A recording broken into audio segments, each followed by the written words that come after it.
كلامه المجيد. أعوذ بالله من الشيطان الرجيم.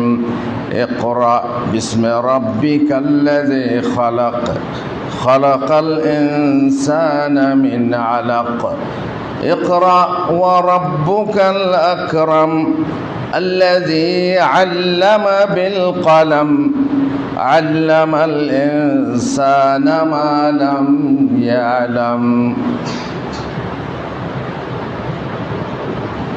জুমার দিনে উপস্থিত ভাইরা ও মায়েরা, স্নেহভাজন ছাত্ররা, আজকে একটি বিষয় আমাদের শিক্ষাবর্ষের শুরুতে, সেটা হচ্ছে পড়াশোনার গুরুত্ব। পড়া করতে হবে আর আমাদেরকে পড়তে হবে। পড়া ছাড়া বড় হওয়া যায় না। পড়ো এবং পড়ো, যে পড়ে সে বড়। বড় হতে হলে পড়াশোনা করতে হবে।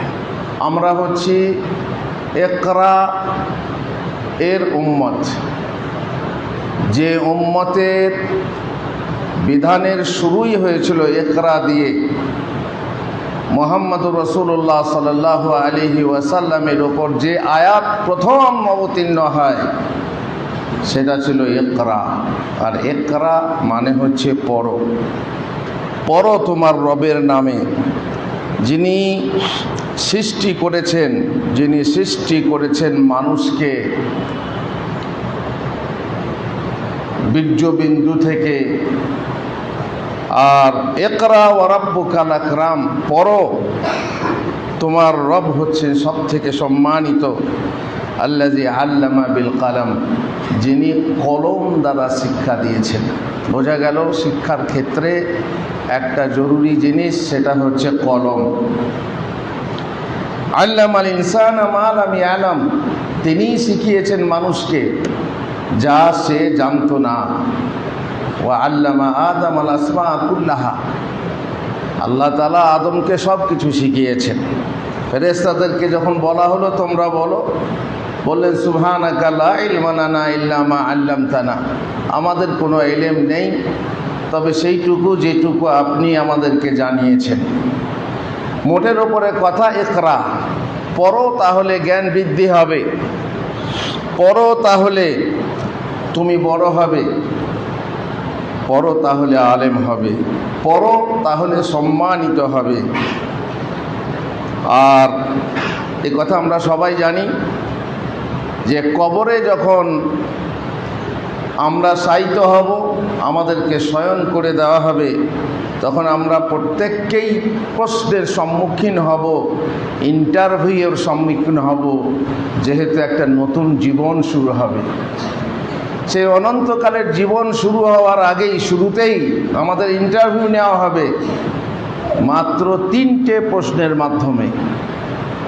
আর 3টে প্রশ্নের উত্তর দিতে পারলে আরেকটা প্রশ্ন করা হবে। আর 3টে প্রশ্নের উত্তর না দিলে ফেরেশতাদের পক্ষ থেকে একটা মন্তব্য করা হবে, যার মূল বিষয় হলো পড়াশোনা করা। পড়াশোনা করলে ইন্টারভিউয়ে পাস করবে। যারা স্কুলে ভর্তি নিতে যায়, মাদ্রাসায় ভর্তি নিতে যায়, চাকরি নিতে যায়, কোনো জায়গাতে জয়েন করতে যায়, তাদের ইন্টারভিউ নেওয়া হয়। সেই ইন্টারভিউ বড় গুরুত্বপূর্ণ। যতই সে পড়ুক, কেমন পড়েছে একবার ইন্টারভিউ নিয়ে দেখা দরকার। ফেরেশতা জিজ্ঞেস করবেন মার রাব্বুক ওয়া মা দীনুকুম আনিল্লাযী বুইসা ফীকুম। তখন যে মুমিন বান্দা সে বলবে যে আমার রব হচ্ছেন আল্লাহ, আমার দিন হচ্ছে ইসলাম, আমাদের মাঝে মুহাম্মদুর রাসূলুল্লাহ সাল্লাল্লাহু আলাইহি ওয়াসাল্লাম প্রেরিত হয়েছে। উত্তর হয়ে গেল, উত্তর সঠিক হয়েছে। এরপর আরেকটা প্রশ্ন, তুমি জানলে কি করে? এই 3টে প্রশ্ন এত গুরুত্বপূর্ণ প্রশ্ন, যে প্রশ্ন এখন সবাই জানে তার উত্তর, তুমি জানলে কি করে? এখানেই হচ্ছে মুশকিল। পরীক্ষার হলে অনেক ছেলে মনে নেই। হ্যাঁ হুজুর মুখস্থ করেছিলাম। জি মুখস্থ করেছিলাম, কিন্তু মনে পড়ছে না। এক সমস্যা। এত নামাজ পড়ছে, এত রোজা করছে, এত কাতর হচ্ছে দিনের জন্য, কিন্তু সব কিছু ভুলে যাবে যখন সেই টেনশনে গিয়ে পড়বে, ভীষণ টেনশন, তখন প্রশ্নের উত্তর ভুলে যাবে। মুমিন বান্দা বলতে পারবে, যখন উত্তর বলবে তখন আরেকটা পাল্টা প্রশ্ন, তুমি জানলে কি করে, তুমি এগুলো জানলে কি করে? বলুন তো, এগুলো কি জানার বিষয়? এসে যারা পড়াশোনা করেনি তারা শুনেই বলে দেবে হ্যাঁ এই তিনটে প্রশ্নের উত্তর কি। যারা অন্তর থেকে মানে না তারাও বলে দেবে, বরং কোনো কোনো কাফেরও বলে দেবে এই তিনটের উত্তর। কিন্তু যারা সত্যপক্ষে মুমিন, যে যা বলেছে তা করেছে, আমল করেছে, তারা বলবে কারাতু কিতাবাল্লাহি ফাআমানতু বিহি ওয়া সাদ্দাকতু। আল্লাহু আকবার। আমি আল্লাহর কিতাব পড়েছিলাম, অন্য কিছু পড়া নয়।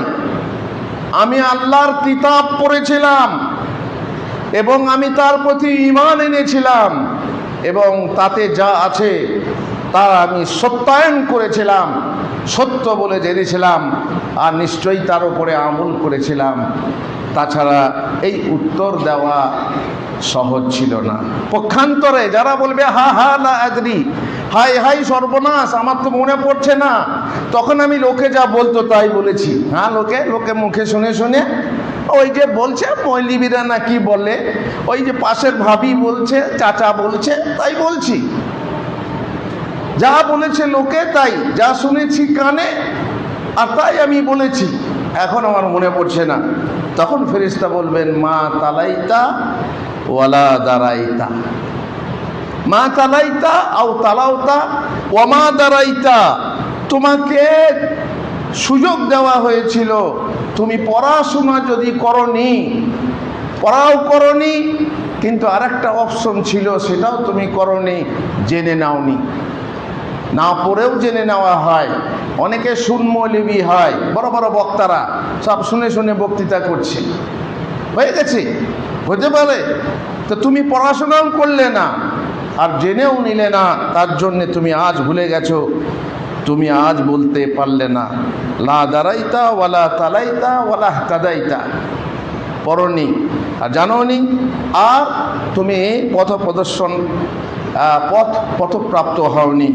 মোট কথা, পড়ার গুরুত্ব শুধু শুরুতেই, এক অনন্তকালের জীবন আসছে আমাদের সামনে, সেই জীবনের শুরুতেই ইন্টারভিউ নেওয়া হবে। এবারে আমি কিছু উদাহরণ উল্লেখ করব পড়াশোনা নিয়ে। জুবাইর বিন আবি বকর বলেন, একদা আমার ভাগ্নি আমার স্ত্রীকে বলল, আমার মামা মামির জন্য কত ভালো মানুষ, মামির উপর সতীন আনেনি আর কোনো দাসীও ক্রয় করেনি, মানে একটা স্ত্রী নিয়েই সন্তুষ্ট হয়েছে, দ্বিতীয় স্ত্রী গ্রহণ করেনি। তখন শুনে মামি বলল, স্ত্রী বলল, আল্লাহর কসম, তার এই বইগুলো আমার পক্ষে 3টে সতীনের চেয়েও বেশি কঠিন। এই বইগুলো যে ক্ষতি করছে আমার, কোনো সতীন এলে হয়তো আমার এত ক্ষতি করতো না। আমাদের পাড়া গ্রামের মেয়েরা বিশেষ করে পিচকুড়িতে একটা গীত গায় বিয়েতে, দিব না বেটি মৌলবী জামাইকে। কেন? তার জীবন যাবে হাদিস কোরআন বইতে বইতে। যাই হোক, এই ধরনের গীত গেয়ে তারা বিয়েতে আনন্দ করে থাকে। মৌলবীর দেখ সবসময় বই নিয়ে পড়ে আছে, এই জন্য তাকে বেটিই দেবো না। আর তার মানেই হচ্ছে মৌলবীর কাজ হচ্ছে, একজন আলেমের কাজ হচ্ছে সব সময় বই নিয়ে পড়ে থাকা।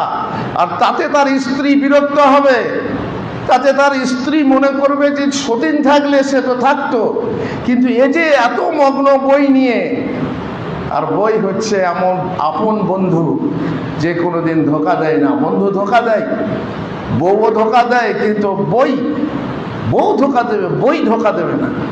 এই বই পড়তে পড়তে সেই স্ত্রী বিরক্ত হয়ে যায়। এই স্ত্রী বললেন যে সতীনের থেকেও আমার 3টে সতীন যদি থাকতো আমি পরোয়া করতাম না, কিন্তু এই বইগুলো আমার বেশি ক্ষতি করছে। হাসান লুই বলছেন, 40 বছর যাবৎ দিনে রাতে যখনই ঘুমাতে যাই না কেন, একটা বই আমার বুকের ওপর থাকে। আল্লাহু আকবার। ঘুমানোর সময় স্ত্রী আছে, আমাদের তো স্ত্রী থাকলে দোয়াগুলোও মনে পড়ে না, কিন্তু সালাফরা কিছু না কিছু পড়ে তারপরে শুতেন। ওলামাদের অনেকে বই নিয়ে ঘুরতেন। প্রসিদ্ধ কবি আল্লামা জাহেজ, একে শহীদে কুতুব বলা হয়, তালিবে ইলমদের জানা উচিত। শয়ন পালঙ্গের দুই পার্শ্বে স্তূপীকৃত বই চাপা পড়ে অতর্কিতে তার জীবন লীলা শেষ হয়েছে। যেখানে শুয়েছিলেন দুদিকে বই ছিল, কোনো এক কারণে বইগুলো পড়ে যায় তার উপরে, তাতেই তার জীবন শেষ হয়ে যায়। তার জন্য তাকে শহীদে কুতুব বলা হয়েছে। বিখ্যাত মুহাদ্দিস ইমাম মুসলিম রাহিমাহুল্লাহকেও শহীদে কুতুব বলা চলে। কোনো এক মাসলায় অনুসন্ধান হেতু হাদিসের পাতা উল্টাতে উল্টাতে বেঘরে অপরিমিত খাবার খেয়ে পেটের পীড়ায় ইন্তিকাল করেন। কেউ কেউ বলেন অনেক খেজুর খেয়ে ফেলেছিলেন, আর সম্ভবত তার সুগারের রোগ ছিল, খুব বেশি চিনি খেয়ে ফেলেছিলেন, তার ফলে তার ইন্তেকাল হয়েছিল। ইবনুল জাওজির কথা শুনেন। ইবনুল জাওজি রাহিমাহুল্লাহ বলেছেন, ইলম অনুসন্ধানে পূর্ণতা প্রাপ্ত শিক্ষার্থীর পথ হলো সেই সকল গ্রন্থসমূহ সম্পর্কে ওয়াকিফ হাল হওয়া যা লিখিত অবস্থায় অতীত হয়েছে। তার উচিত সেসব বেশি বেশি পাঠ করা, তাহলে সে উলামা সম্প্রদায়ের বহু এলেম, তাদের সুউচ্চ হিম্মত দেখতে পাবে, আর তা তার মনকে চাঙ্গা করবে এবং তার সংকল্পকে দৃঢ়তার দিকে অনুপ্রাণিত করবে। বাস্তবে কোনো গ্রন্থই উপকারিতা থেকে খালি শূন্য নয়। যে বই পড়বে তাতে কিছু না কিছু উপকার পাবে, তবে সে ভালো বই চয়েস করতে হবে। পড়ার শেষ নেই। ফারেগ হয়ে গেলাম আর বই পড়ি না, দার্সি কিতাব পড়াচ্ছি, অন্য বই পড়ি না, যা পড়ানো তা পড়ে নিলাম, বাকি অন্য বই পড়ার দরকার নেই। তালিবে ইলমরা কোর্সের বই পড়ছে, ফারেগ অন্য খারেজি বই পড়ে না, কিছুই হবে না। বড় হওয়ার নিয়ম হচ্ছে যে তুমি তোমার কর্তব্য, যে বই পড়া তা পড়বে এবং বাড়তি বই পড়বে। আল্লাহর কাছে পানাহ চাই ওই সকল লোকেদের চরিত্র থেকে যাদের সাথে বর্তমানে বসবাস করছি। তাদের মধ্যে কাউকে উঁচু হিম্মতওয়ালা দেখতে পাই না। প্রাথমিক পর্যায়ে শিক্ষার্থী যার অনুকরণ করতে পারে, আর কোনো পরহেজগারও দেখতে পাই না দুনিয়াতে গিয়ে যার দ্বারা উপকৃত হতে পারে। তালিবে ইলমরা কাউকে আদর্শ রূপে পায় না, না পড়াতে আর না পরহেজগারিতে। সুতরাং সতর্ক হও, সাবধান হও। তোমরা সালাফদের চরিত্র লক্ষ্য করতে থাকো এবং তাদের প্রণীত গ্রন্থরাজি ও জীবনে পড়তে থাকো, যেহেতু বেশি বেশি তাদের গ্রন্থ পাঠ করার মানেই হলো তাদের দর্শন লাভ করা। যেমন কবি বলেছেন, ফাতানি আন আরাদ দিয়ারা বিতরফি ফালা আল্লি আরাদ দিয়ারা বিসামঈ, যে সে দেশ আমি সচক্ষে দর্শন করব তা হয়ে ওঠেনি, সম্ভবত সে দেশ আমি সকর্ণে দর্শন করব। আমি মক্কা মদিনা দেখিনি, কিন্তু মক্কা মদিনা সম্পর্কে যদি আমি বই পড়ি কিংবা শ্রবণ করি, তাহলে যেন আমি সচক্ষে দেখতে পারবো। আমরা আল্লাহ রসুল সাল্লাল্লাহু আলাইহি সাল্লামকে দেখিনি, সাহাবাদেরকেও দেখিনি, কিন্তু যখন আমরা হাদিস পড়ি তখন মনের সামনে, চোখের সামনে যেন ভেসে ওঠেন তারা, যে মনে হচ্ছেন রসুল কথা বলছেন, মনে হচ্ছে যেন সাহাবাগণ কথা বলছেন। আর আমি নিজের অবস্থার কথা বলি, ইবনুল জাওজি বলছেন, আর আমি নিজের অবস্থার কথা বলি, আমি বই পড়ে পরিতৃপ্ত হই না। সুতরাং যখনই আমি কোনো এমন বই দেখি যা আগে দেখিনি, তখনই যেন আমি রত্ন ভাণ্ডার লাভ করি, বইয়ের প্রতি লোভ। মাদ্রাসা নিজামিয়া লাইব্রেরিতে ওয়াকফীকৃত গ্রন্থরাজির ভাণ্ডার আমি দেখেছি, তাতে প্রায় ৬,০০০ খণ্ড গ্রন্থ আছে। আবু হানিফার গ্রন্থরাজি, হুমায়ুনের গ্রন্থরাজি, আমাদের শেখ আব্দুল ওয়াহাব ও ইবনে নাসরের গ্রন্থরাজি, আবু মোহাম্মদ বিন খাশাবের বোঝা বোঝা গ্রন্থরাজি, এবং এছাড়া আরও অন্যান্য গ্রন্থরাজির ভাণ্ডারও দেখেছি। প্রত্যেক গ্রন্থ বিষয়ে আমি বলতে সক্ষম, যেহেতু সব বিষয়ে আমি পড়াশোনা করেছি।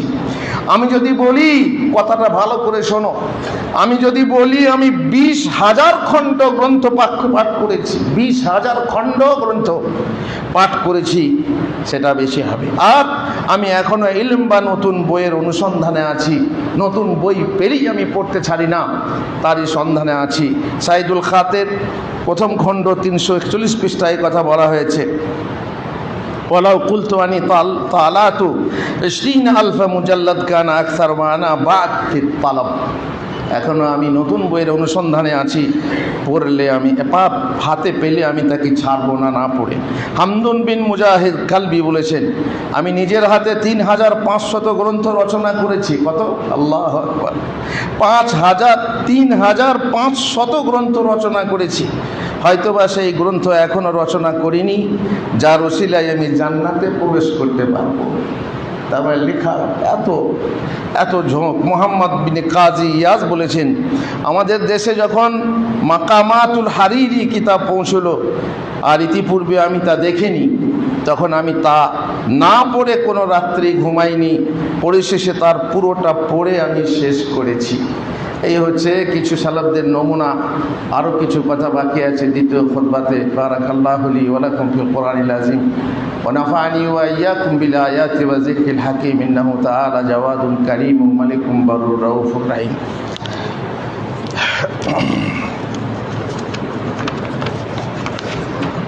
আলহামদুলিল্লাহ ওয়াসসালাতু ওয়াসসালামু আলা রাসূলিল্লাহ ওয়া আলা আলিহি ওয়া সাহবিহি আজমাইন। মুহাদ্দিস হাফেজ আবেদ ইবনে দিজিল তিনি বলছেন, এক রাত্রে আমি লিখলাম, অনেক সময় ধরে বসে অগণিত লেখা লিখলাম, পরিশেষে আমি ক্লান্ত হয়ে পড়লাম লিখতে লিখতে। লেখা একটা নেশা, যারা লেখে তারা জানে। লিখেছে, লিখতেই আছে, লিখতে আছে। ও ভাত খেয়ে নাও, মনে হয় না যে কে কিছু বলল।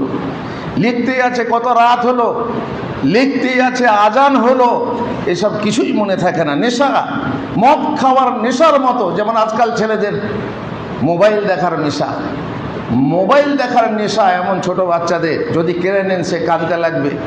এমনি বড়দেরও তাই। নেশা যখন ধরে যায়, মোবাইল একটা জাদু, নেট একটা জাদু। সেই নেশা হচ্ছে লেখার মতো নেশা। তারপর তিনি বলছেন যে পরিশেষে আমি লিখতে লিখতে ক্লান্ত হয়ে পড়লাম। অতঃপর ঘর থেকে বের হয়ে আকাশের দিকে তাকিয়ে সময় অনুমান করতে লাগলাম। তখন তার ঘড়ি ছিল না, তখন ছিল রাতের প্রথমাংশ। সুতরাং ফিরে গিয়ে আবার লিখতে লাগলাম। পরিশেষে ক্লান্ত হয়ে বের হয়ে দেখলাম রাতের শেষাংশ। সুতরাং আমার কোরআনের নির্দিষ্ট অংশ পড়ে শেষ করলাম। লেখার ফাঁকেই কোরআনের একটা ওজিফা থাকে যে একটা অংশ পড়তে হবে। এই রকম তালেবে ইলমের উচিত কখন কোরআন পড়ব, কখন খারিজি বই পড়ব, কখন কিছু লিখব। লেখার অভ্যেস করতে হবে। লেখক হতে হলে, পড়ার অভ্যেস করতে হলে বড় হতে হবে। পড়ার অভ্যাস বানিয়ে যারা থাকতে বড় হবে। তার মানেই শুধু দার্সি বই না, খারিজি বই পড়তে হবে। এবং তার জন্য নির্দিষ্ট সময় থাকবে। যেমন আমাদের বেড়ানোর সময় রয়েছে, ভলিবল, ফুটবল, ক্রিকেট খেলাবার সময় রয়েছে, সেই রকম এ হচ্ছে ব্রেনের খেলা, ও হচ্ছে হাত পায়ের খেলা। আর তালেবে ইলমদের ব্রেনের খেলা নিয়ে খেলতে হয়, তাদের সময় সেই খেলা খেলার অবশ্য দরকার আছে, যেখানে সেখানে আলাদা কথা। সুতরাং কোরআন পড়ে শেষ করলাম, কোরআন পড়ে শেষ মানে ওজিফাটা শেষ করলাম। তারপর ফজরের নামাজ পড়লাম। এরপর একজন ব্যবসায়ীর নিকট গিয়ে দেখলাম সে তার নিজ হিসাব লিখছে। ভালো করে শুনুন, ব্যবসায়ীর নিকট গিয়ে দেখলাম সে নিজের হিসাব লিখছে। খাতাতে সে তার তারিখ লেখাতে শনিবার উল্লেখ করছে। আমি বললাম, সুবহানাল্লাহ, আজ কি জুমার দিন নয়? তারপর জুমার দিন পেরিয়ে গেছে, ওর হুঁশ নেই লেখাতে। তাহলে এত তারিখের সূর্যের আলোও দেখেনি, না দেখেনি, ঘরের ভিতরে সে লিখছিল। ঘরের ভিতরে লিখতে লিখতে একটা বিরল ঘটনা, তার দিন পার হয়ে যাচ্ছে, সে জানেন যে দিন শেষ হয়ে গেল। জুমার দিন নয়। সে আমার কথা শুনে হেসে বলল, আপনি মনে হয় গতকাল জামে মসজিদে উপস্থিত হননি। অতঃপর আমি মনে মনে ভেবে দেখলাম আমি আসলে 2 রাত্রি ও 1 দিন এক টানা বই লিখেই গেছি। এটা কোথায় আছে? সিয়ার আনাবুল নুবালা, ইমাম জাহাবির একটা প্রসিদ্ধ কিতাব, 13 খণ্ডের 190 পৃষ্ঠায় এর উল্লেখ আছে। নিকটবর্তী অতীতকালে আলী তান্তাবি নামের এক খ্যাতনামা আলেম ছিলেন। তিনি নিজের কথা বলেছেন, আমি যদি আমার পড়াশোনার সময়ের প্রাত্যহিক গড় সময়কাল হিসাব করি, তাহলে দেখা যাবে তা প্রত্যহ 10 ঘন্টা আমি হবে, যে 10 ঘন্টা আমি পড়া করেছি। মুহাদ্দিস আল্লামা নাসিরউদ্দিন আলবানীর নাম সবাই শুনেছেন, রাহিমাহুল্লাহ। দৈনিক 3 ঘন্টা ঘড়ি সারার কাজ করতেন। পেটের জন্য, সংসার চালাতে হবে, তাই ঘড়ি সারার কাজ করতেন। 3 ঘন্টা, আর বাকি সময় তিনি অধ্যয়নে ব্যয় করতেন। তিনি জাহেরিয়া লাইব্রেরিতে প্রবেশ করতেন এবং তাতে কখনো কখনো 12 ঘন্টা অবস্থান করতেন। তাতে তার জন্য বিশেষ কক্ষ নির্ধারণ করা হয়েছিল। তিনি সকালে সকল কর্মচারীদের আগে আগে উপস্থিত হয়ে যেতেন। কর্মচারীদের রুটিন ছিল জোহরের সময় ফিরে যাওয়া, কিন্তু তিনি ফিরতেন না। তিনি তার দুপুরের খাবার লাইব্রেরিতেই খেতেন, লাইব্রেরিতে বসে বসে খানা খেতেন। মায়েদেরকে বলি, সোনামণি মায়েরা আমার, বই পড়ো, জ্ঞান অর্জন করো, বই পড়ো, বই পড়ে জ্ঞান বৃদ্ধি করো। বিয়ে হয়ে গেছে, মেয়েরা ততদিন পরে যতদিন বিয়ে হয় না, বাস এখন বিয়ে হয়ে গেল, পড়াশোনা শেষ হয়ে গেল। উদ্দেশ্যটা তো হয়ে গেল, যেখানে উদ্দেশ্য ছিল যে বিয়ে হবে, ছেলেটা একটা চাকরি পেয়ে গেল, পড়াশোনা শেষ হয়ে গেল, এদের বা সংসার পেয়ে গেছে, ভালো সংসার, আবার কি না। বই পড়ো, বই পড়ে জ্ঞান বৃদ্ধি করো। আর শাশুড়ি যদি বই পড়তে না দেয়, এমন হতভাগী অনেকে আছে, আবার পড়া কি, ঘরের কাজ কর, দেখতে পাচ্ছিস না ঝাড় দিতে হবে, দেখতে পাচ্ছিস না সন্ধ্যা হয়ে গেল আলো জ্বালাতে হবে। কোরআন পড়তে দেয় না, বরং অনেককে নামাজ পড়তে দেয় না। নামাজের বেটি নামাজ পড়বে, এদিকে সংসারের কাজ পড়ে রইল, আর নামাজ পড়বে, নামাজের পরে কোরআন পড়বে, এ সুযোগটুকু দেয় না। হতে পারে তাহলে তোমার ওজোর আছে, তুমি বই পড়বে না, কিন্তু মোবাইল টিপার ওজোর, সেক্ষেত্রে কি শাশুড়ি মায়ের কথা শুনে মোবাইলে খুঁটু করা, ইউটিউব দেখা, ফেসবুক দেখা তুমি বন্ধ করবে? আমার মনে হয় না। স্বামীর ভাতও ছেড়ে দেবে তা ভালো, তবুও মোবাইল ছাড়তে পারবে না। আর শাশুড়ি বলছে বলে তোমার আনন্দও হতে পারে। শাশুড়ি কাজ চায় সংসারে, বৌমা যখন আসে তখন শাশুড়ি কাজ চায়, স্বামী সঙ্গ চায়, স্মার্টফোন লেগে থাকা চাই, যে আমার সাথে লেগে থাকো। সময় কোথায় তোমার বই পড়ার? স্বামী বই পড়তে বললে তুমি হয়তো তাকে বলবে রাঁধার পরে খাওয়া, আর খাওয়ার পরে রাঁধা। 22 বছর এক চাকাতে তোমার সাথে বাঁধা, রাঁধতে একটু দেরি হলে বলবে খাবার কই, তার উপরে তুমি আমায় পড়তে বলো বই। হ্যাঁ, খাবারে দেরি হলে তখন তো খুব বকাবকি, এই দেরি হলে কেন করলে? একটা বই যদি পড়ি একটু দেরি হবেই। ছেলে কাঁদছে, দেরি তো হবেই, কেন দেরি হলো? আমার উত্তর চাই। যদি এইরকম স্বামী হয়, সত্যিই কঠিন। স্বামী বলছে, তোমার অজুহাত শুনে আফসোস করে তোমাকে বলতে বাধ্য হচ্ছি, তোমার লাগি আমার মন কাঁদে, তোমার মতো আলো করা চাঁদে। ভালোবাসে বউকে, তাছাড়া বা আলো চাঁদ বলে? যে চাঁদ বলছে তার মানে বউকে ভালোবাসে। যদি এ কথা বলে তবে বলি, যারা রাঁধে তারাও চুল বাঁধে। শোনো, তুমি যে বলছো এই কাজ সেই কাজ, রান্না বান্না করি, যেন যারা রাঁধে তারাও চুল বাঁধে, তাহলে চুল বাঁধাটাও ছেড়ে দাও। চুল বাঁধাতে মেয়েরা প্রায় তাদের জীবনের প্রায় 8-10 বছর নষ্ট করে। আয়নার সামনে দাঁড়িয়ে মাথার চুল আঁচড়ে, লিপস্টিক লাগিয়ে, এদিক চয়েসরবা, কাজল ইত্যাদি ইত্যাদি ব্যবহার করতে করতে তার জীবনের প্রায় 8-10 বছর নষ্ট করে। আর তুমি খালি তোমার অজুহাত দিচ্ছ বই পড়বে না, যে আমাকে রাঁধতে হয়। আর তো এই কথা বলা ঠিক না। যদি এই কথা বলে তবে বলি, যারা রাঁধে তারাও চুল বাঁধে। আর পাড়া প্রতিবেশী লোককে জিজ্ঞাসা করেন, গো মেয়েটা কেমন, মেয়েটা পড়াশোনা করে না, তখন পাড়া প্রতিবেশী যা মেয়েরাই নিজে সাক্ষী দেবে। অথবা ননদকে জিজ্ঞাসা করো, ওই মেয়ের ননদকে জিজ্ঞাসা করো, ভাবির খবর একেবারে কুলের আচারের কি বলে সব ইতিহাস খুলে বলে দেবে।